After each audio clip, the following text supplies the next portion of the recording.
Hey there, cats and kitties. I am the Blues Man, Johnny Blues. And with this video, I want to talk about the anime series Hinamatsuri, which was from the spring 2018 anime season. And it's one of my favorites from this particular season.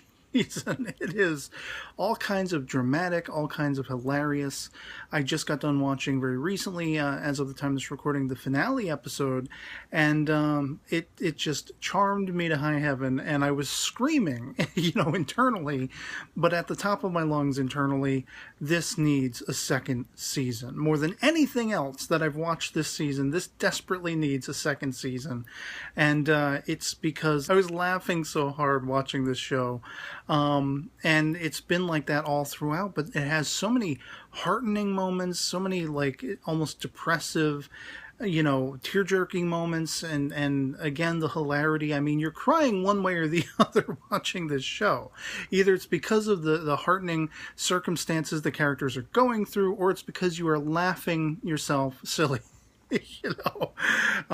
It's all about this Yakuza Nita who one day, just out of the blue, this sort of like egg-shaped orb drops out of the sky and lands in his apartment. I think it like knocks him on the head or something like that. And when he comes to, he sees that this little egg, this like, this orb-shaped metallic thing has a little face popping out of it. And so sort of Mork from Ork-esque, you are introduced to Hina, the titular, sort of alien girl, I guess. I don't think they ever specified what exactly is going on with her and her fellow sort of alien girls who you're introduced to as the show goes on. I think there's 4 that we actually get introduced to from, the entire stretch of the show. There's Hina, there's Anzu, who is a blonde sort of alien girl who arrives similarly, but she ends up homeless and having to like earn her keep, and she lives as part of a homeless community for a time, and then eventually once she gets caught like stealing or something like that, they work it out that this mom and pop restaurant couple, restaurant owners, take her in and give her a job and give her a home, a roof over her head, and she's elated for that. And then there's Mao, who is, she again arrives on Earth very similarly, but she's like, it's like Castaway, the Tom Hanks movie, because she lands on an island, a very remote island out in the middle of the ocean, and she spends, I don't know, like years maybe? Months or years stuck out on this island, and she, each of these girls has these supernatural abilities, like telekinetic and such like that, and but she kind of goes a little stir crazy. Rather than Wilson, the little ball with the face on it, the handprint face, she creates 2 little wooden dummies to represent Hina and Anzu, who she's familiar with and she's been looking for, but she got lost along the way. And so she spends so much of her time, there's one like whole half of an episode or a whole episode dedicated to this in like the middle of the series to showcase her, arrival on Earth and living on this island and talking to herself, but through the voices of these 2 little log representations of Hina and Anzu. And the only thing Hina ever says is, "Feed me," according to her. But that's actually on point, because that's like half of Hina's dialogue throughout the course of the show. And then there's like a 4th one who was actually coming to Earth to look for Hina, like they were outcast and sent to Earth as punishment or something like that. And so she's come to see if Hina has learned some level of respectability or something. It was really strange, but she's like, watching her from afar to see if she passes so many, tests or notches on a test to see that she is actually, more humane, more considerate, has more compassion. All this stuff. And this is like, so much into the series already where we've just seen Hina going nuts, time and time again. She's lazy. She falls asleep in school. She wanted to go to school in the first place. And Nita, the Yakuza guy, he's kind of had to become her caregiver in a sense. But, she demands of him because, she'll threaten him otherwise with her supernatural powers, that she wants to go to school or else kind of thing. And then when she finally goes to school, she's not really impressed by it. So she goes and she falls asleep in class every single day.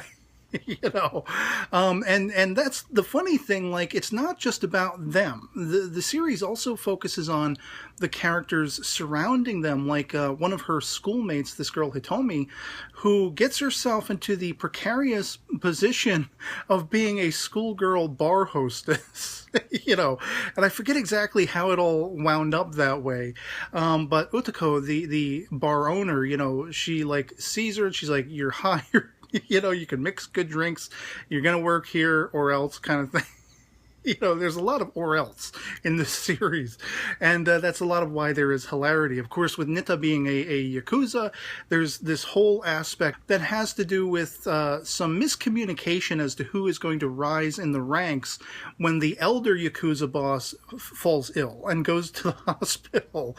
And Nita gets himself caught up in the argument of who's going to be the next, you know, guy in line, who's going to be the successor. And all hell breaks loose for him. They give him the bath a la the Warren Beatty, Dick Tracy, you know, a tub full of cement, and they're gonna off him. They're gonna be rid of him until they realize, oops, we misconstrued, you know, what was supposed to happen here. Nita was not, in fact, actually gunning for the top position. He's been the cheerleader for this other guy, this lieutenant, you know. And so they're all kind of like sheepishly, whoops, you know, sorry, Nita, you know, and, but it's, the entirety of the show is hilarious. The characters are, you know, they give you the heartwarming, warm and fuzzies, they pull at your heartstrings, they get you crying legitimately for the depressive circumstances, especially Anzu, the blonde alien girl, with her being homeless and having to learn to survive and live on the streets, which is well in contrast to Hina, who ends up in this posh Yakuza's apartment and has everything handed to her by threat of her overpowering him with her superpowers, you know.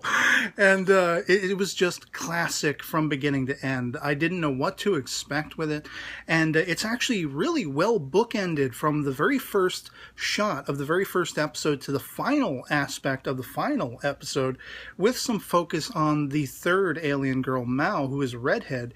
You know, as I say, in the middle of the series, she lands on this island a la Castaway, but we opened the series with a shot of her doing some wicked kung fu.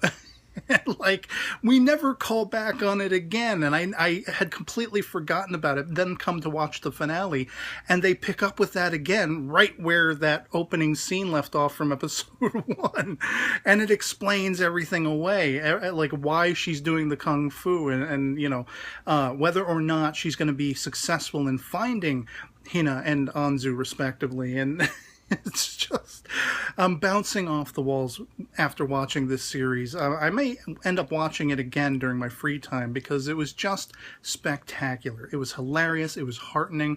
Again, it would tug at your heartstrings. You'd be crying one way or the other from laughing or actually being so emotionally impacted by the poor circumstances of certain characters. It was an instant modern classic, and it is much, much deserving. I will cry relief.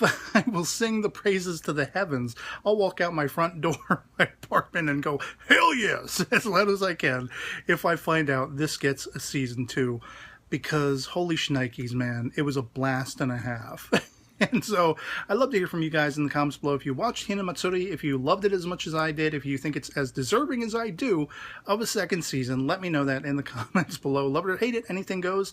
Our POVs can certainly disagree. If you didn't find it to be almost the best, if not the best, of the spring 2018 anime season, let me know as to why and what you think was as an alternative. And, so yeah. Otherwise, it'll be pretty much it for me on this. Hope this video finds you well, and I'll catch you all later. Peace.